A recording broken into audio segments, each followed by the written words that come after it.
بیٹے تین طرح کے ہوتے، پہلا بیٹا ہے پوت، دوسرا بیٹا ہے سپوت، تیسرا بیٹا ہے کپوت. تین طرح کے بیٹے، پہلا بیٹا پوت، دوسرا بیٹا سپوت، تیسرا بیٹا کپوت. قبولیت کی گھڑی میں دعا کرتا ہوں اللہ آپ کے بچے کو ہونہار بنائے، فرما بردار بنائے. تین طرح کے بیٹے ہیں.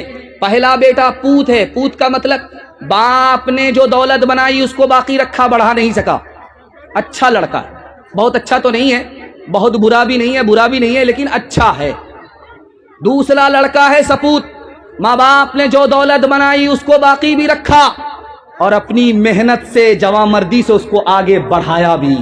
یہ بیٹا سب سے ہونہار ہے.